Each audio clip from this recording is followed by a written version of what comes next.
चलिए, सभी को मेरा प्रणाम।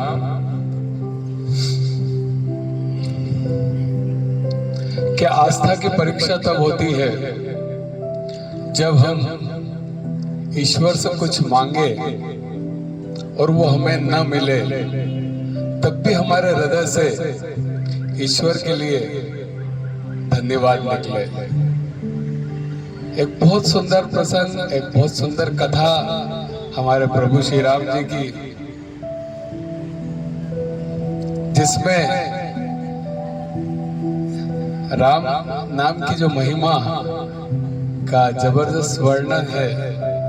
हमने सुना है, हम बोलते भी हैं कि राम से भी बड़ा राम का नाम है, पर ऐसा क्यों हुआ, ऐसा क्यों बोला गया, कभी हमने ये सोचा नहीं। आज हम इसी महिमा पे बात करेंगे कि आखिर राम से भी बड़ा राम का नाम क्यों है। राम की महिमा, राम नाम की महिमा अपरंपार है। एक बार की बात है, एक प्रसंग है, एक कथा है। पूरा राम दरबार लगा हुआ था, राम जी बैठे हुए, हनुमान जी राम जी की सेवा में, राम जी की भक्ति में व्यस्त थे। इतने में गुरु वशिष्ठ जी का वहां पर आगमन हुआ।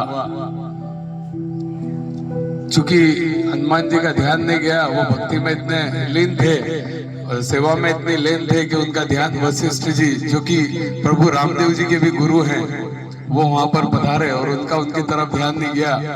वशिष्ठ जी को ये बात बड़ी बुरी लग गई, उन्हें बड़ा गुस्सा आ गया कि हनुमान जी ने मेरा अपमान किया, मेरा सम्मान नहीं किया, मेरा अपमान किया। राम जी के पास पहुंचे गुरु वशिष्ठ जी और बोले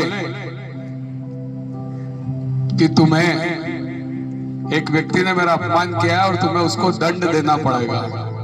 राम जी बोले, जी गुरुदेव बताइए किसने ये साहस किया। बोले नहीं, मैं नाम बताऊंगा तो तुम उसको सजा नहीं दोगे, और हो सकता है नाम सुन के तुम खुद को ही सजा दे दो, पर उसे सजा नहीं दोगे। तो प्रभु बोलते, नहीं गुरुदेव आप बताइए नाम।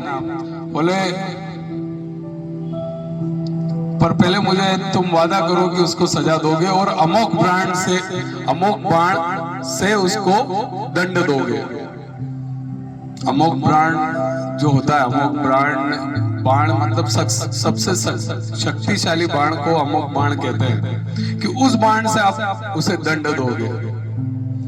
तो प्रभु कहते हैं, हाँ बताइए, बिल्कुल आप जैसा आदेश करेंगे वैसा होगा।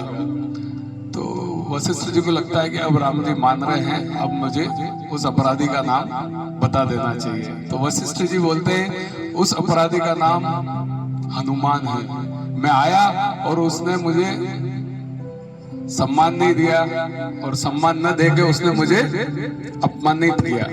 मैं चाहता हूं कि आप उसे अमोघ बाण चलाकर उसको दंड दें।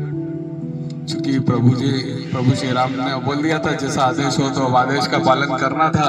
तो प्रभु श्री राम जी ने कहा, कल संध्या सरयू तट के किनारे मैं अमोघ बाण चलाकर हनुमान जी को दंड दूंगा।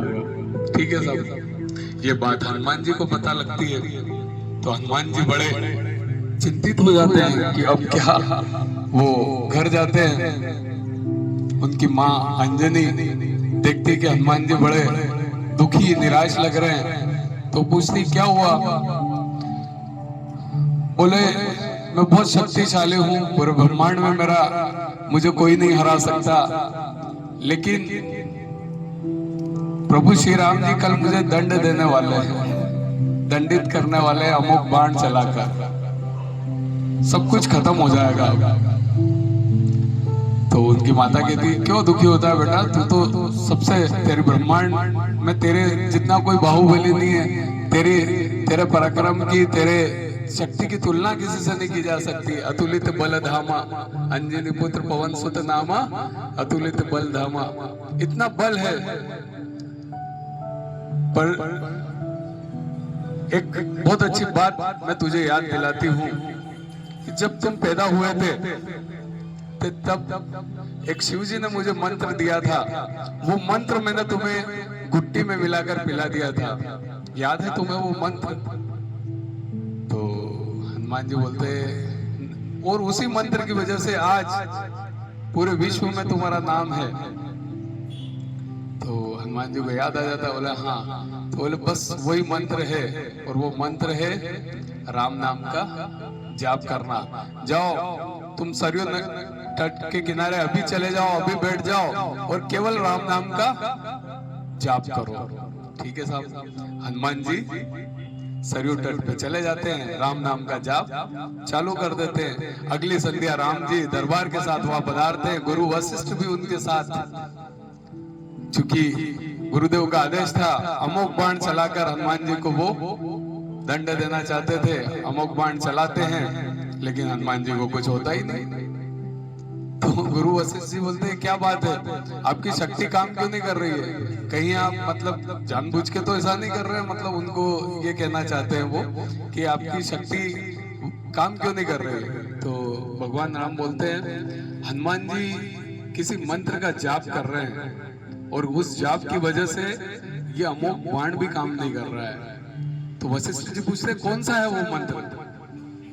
तो भगवान राम कहते हैं कि वो राम नाम का जाप कर रहे हैं। गुरु वशिष्ठ जी उनको प्रणाम करते हैं राम जी को और बोलते हैं, मैं अभी ये नगर, ये महल छोड़ के जा रहा हूं और अपने आश्रम में बैठ के राम नाम का जाप करूंगा, क्योंकि राम नाम की महिमा अपरंपार है। इसीलिए कहते हैं कि राम से बड़ा राम का नाम है। ये नाम किसी पत्थर पे लिख दो तो पत्थर पानी में तैर जाता है, इतना बड़ा राम का नाम है। तो यही इस कहानी की महिमा, एक छोटी सी कथा, एक छोटा सा प्रसंग, लेकिन जो हमें बताता है कि राम से भी बड़ा राम का नाम है। धन्यवाद सभी को। एक अच्छा राम का भजन करेंगे।